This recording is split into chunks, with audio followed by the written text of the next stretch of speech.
नमस्कार, उज्जैन टीवी की ओर से आप सभी दर्शकों का स्वागत है। आइए नजर डालते हैं इस शहर की ताजा खबरों की ओर। वर्ष की अंतिम लोक अदालत 11 दिसंबर को आयोजित की गई। बैंक ऋण, विद्युत, राजस्व, जल कर व संपत्ति कर प्रकरणों के निराकरण किए गए। नागरिकों में जागरूकता लाने के लिए लोक अदालत में सांस्कृतिक कार्यक्रमों का भी आयोजन किया गया।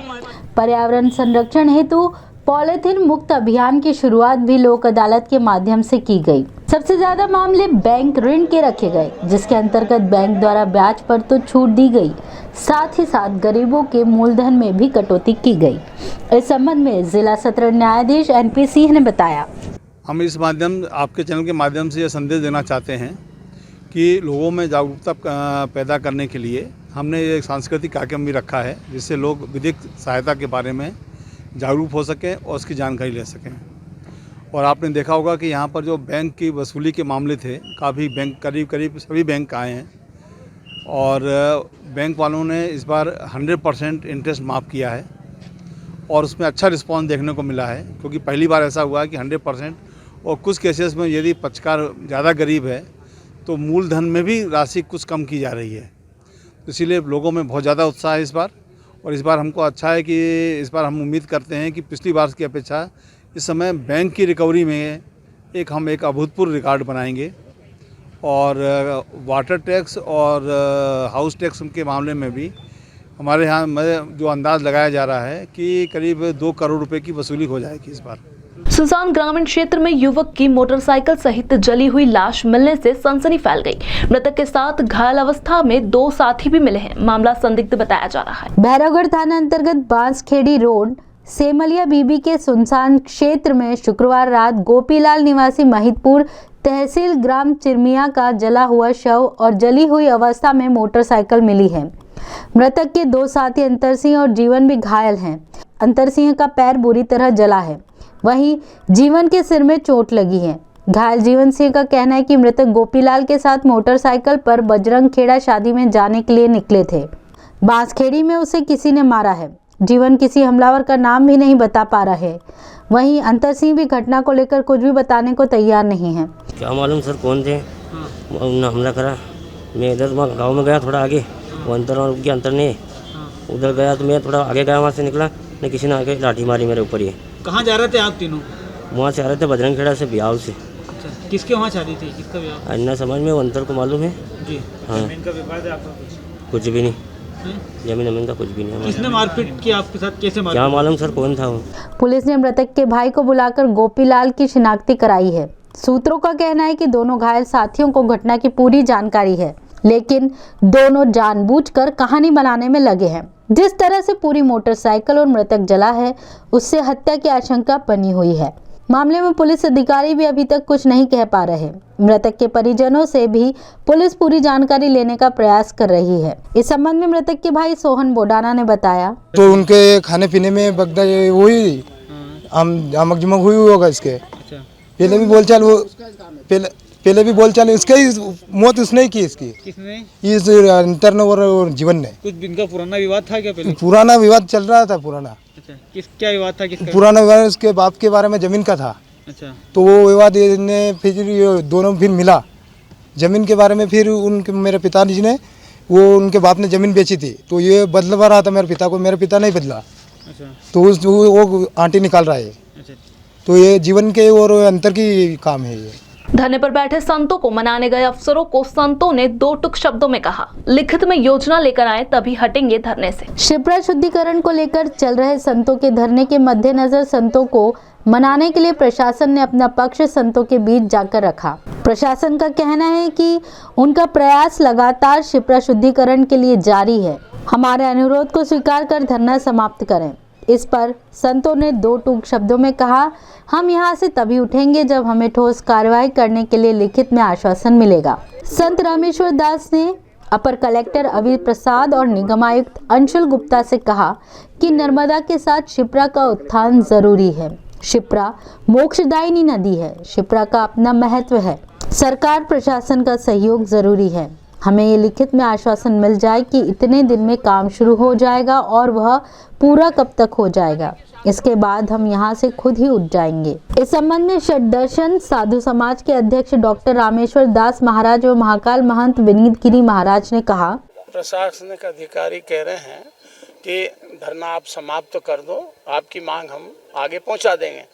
हमारे समस्त साधु समाज का विचार ये है कि प्रशासन के तरफ से कोई भी व्यक्ति आए और वो जो हम चाह रहे हैं, शिप्रा जो है दूषित हो रही है उसको बंद करने के लिए खुली नहर के बारे में, तो वो आके लिखित में आश्वासन दे, तब हम यहाँ से उठेंगे, अन्यथा हमारा धरना आंदोलन ये चलता रहेगा। नहीं, आज देखो ये उज्जैन की जो पहचान है वो यहाँ की आध्यात्मिकता और धार्मिकता से है, यहाँ की प्राचीनता से, माँ शिप्रा से, बाबा महाकाल से है। और इसका अध्ययन साधु संत और ब्राह्मणों को होता है, इसका ज्ञान साधु संत और ब्राह्मणों को होता है। जब तक शासन प्रशासन साधु संतों के साथ बैठ करके चर्चा करके यहाँ के विषय में योजनाएं नहीं बनाएगा, तब तक वो योजनाएं सफल नहीं होंगी। जैसा कि अभी महाराज जी ने बताया कि शासन ने पैसा भी लगाया लेकिन उससे कोई सफलता हासिल नहीं हुई। और आज माँ शिप्रा को आप देख ही रहे हैं क्या स्थिति में माँ शिप्रा है, जिसे मोक्षदायिनी कहते हैं। आज इतने संत यहाँ पर बैठे हुए हैं, धरना दे रहे हैं। ये हम सब के लिए बहुत पीड़ादायक विषय है कि संत भारत में रहते हुए और वो भी अवंतिका में बैठ करके माँ शिप्रा के रक्षण के लिए, उनके संरक्षण के लिए धरना दे रहे हैं। इससे ज़्यादा पीड़ादायक और क्या हो सकता है। शासन प्रशासन के अधिकारी आए थे, उन्होंने तो उनका वो कर्तव्य है, निवेदन करेंगे आप उठ जाओ, लेकिन संतों ने संकल्प लिया है शिव संकल्पम अस्तु की भावना को लेकर के, जब तक माँ शिप्रा के विषय को लेकर के कोई लिखित बड़ा आश्वासन नहीं मिलेगा तब तक हम यहाँ से नहीं उठने वाले हैं। फ्रीगंज के भीड़ भरे बाजार में अनियंत्रित हुई कार ने ठेले वालों और महिलाओं को मारी टक्कर, पुलिस ने कार जब्त, केस दर्ज किया। फ्रीगंज क्षेत्र की किराना दुकान मगनीराम मुरलीधर किराना स्टोर के संचालक हरीश सोमानी की कार उनका ड्राइवर संदीप बामनिया चला रहा था, जो उससे असंतुलित हो गई। उसके साथ इंदिरानगर निवासी कार्तिक कनौजिया भी कार में सवार था। संदीप ने कार स्टार्ट करते ही सब्जी व्यापारी प्रदीप रायकवार को टक्कर मारी। असंतुलित कार की चपेट में चूड़ी विक्रेता अजीज व मुजफ्फर भी आए। उसके बाद भी कार का संतुलन नहीं संभला और सामने से आ रही 3 महिलाओं को भी कार ने चपेट में ले लिया। हादसे में तीनों व्यापारी व महिलाओं को चोटें आई हैं। कार की टक्कर से सब्जी व चूड़ी के ठेले पलट गए। घटना के बाद कार में सवार कार्तिक को लोगों ने पकड़कर पीटा। इस संबंध में अब्दुल अजीज और कमलाबाई ने बताया, भैया ये पूरा माल जो है हमारा ख़राब हो गया, कम से कम 30-40 हज़ार रुपये का जो माल था, और मेरे हाथ में फ्रैक्चर भी आया है पूरा। 2-3 कस्टमर थे, उनको भी लगी और मेरे को भी लगी, वो हाथ फ्रैक्चर है। कैसे आई गाड़ी, कैसे हुआ? बिल्कुल सामने से लिया है, वो तो चलाना याद भी नहीं थी उसको, फुल स्पीड में लाके जो है भर दी भैया। है ना, पूरा ठेला नाश हो गया, बटला गाजा नाजा सब हो गया, पड़ा वो ढेला पड़ा। सूचना मिलते ही माधवनगर पुलिस मौके पर पहुंची और कार जब्त कर ली। मामले में माधवनगर पुलिस ने जांच शुरू की। इस बाबत थाना प्रभारी मनीष लोधा ने बताया, इसमें एक सफ़ेद रंग की आल्टो कार थी जिसके चालक ने अपने वाहन को लापरवाही पूर्वक व तेज़ गति से चलाया था और इससे जो फ्रीगंज में सब्जी मंडी है उसमें 3-4 लोगों को टक्कर मार दी थी और 3-4 सब्जी के ठेले भी पलट गए थे।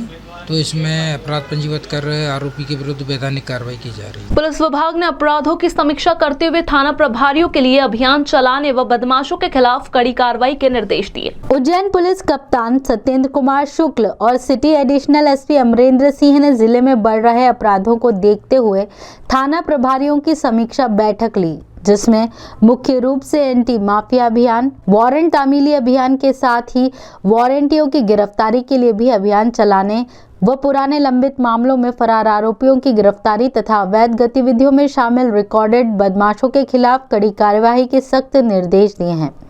वहीं पंचायत चुनाव को ध्यान में रखते हुए शस्त्र जमा कराने के भी निर्देश दिए। इस बाबत city additional SP Amrendra Singh ने बताया, समीक्षा बैठक की गई है। इसमें मुख्य रूप से अपराध और जो अभियान है, एंटी माफिया अभियान है, इसके अलावा वारंट तामीली का अभियान है।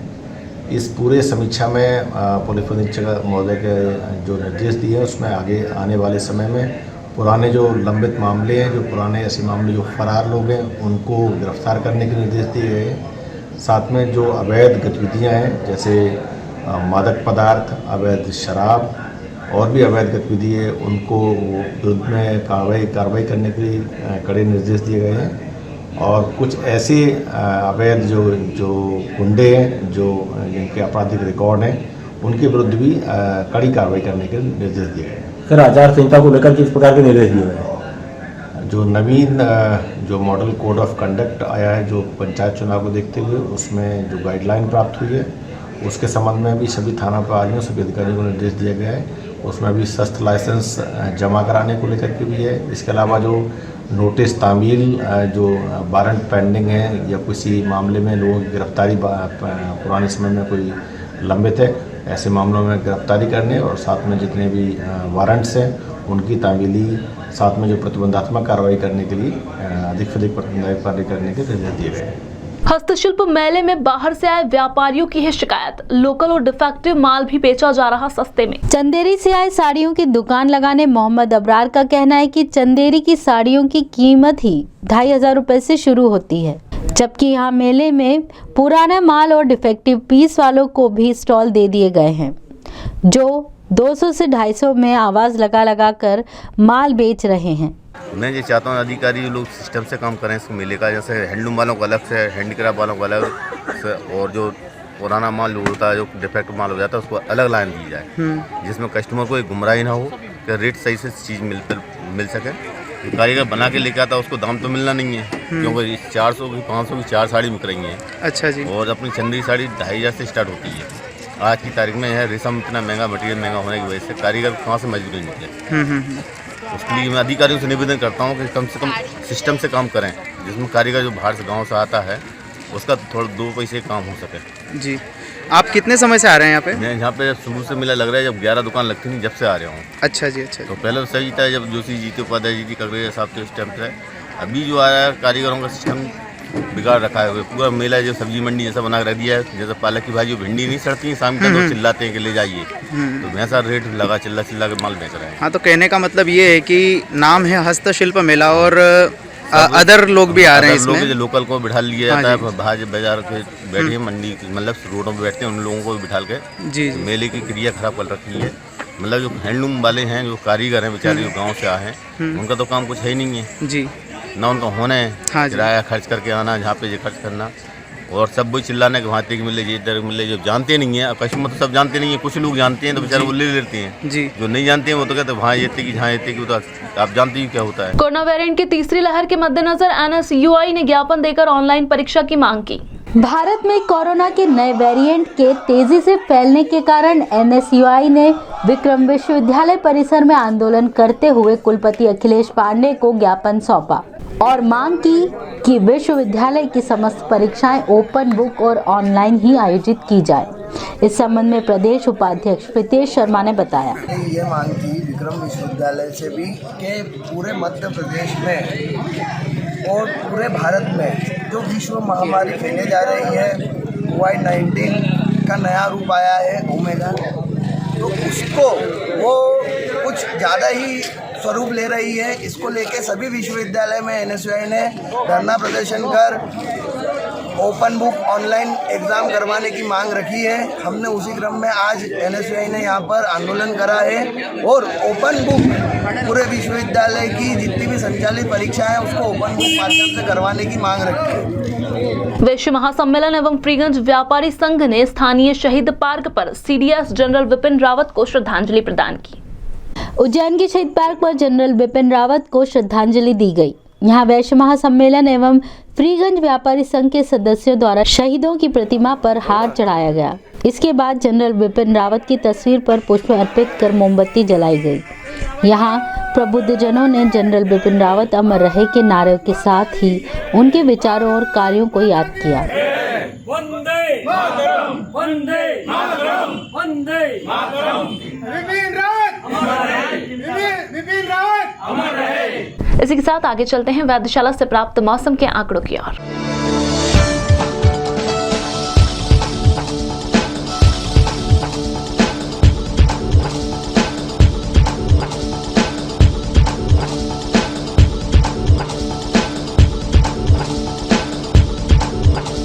ताज़ा खबरों के साथ बने रहने के लिए देखते रहिए उज्जैन टीवी। हमारे YouTube चैनल को लाइक सब्सक्राइब करना ना भूलें। नमस्कार।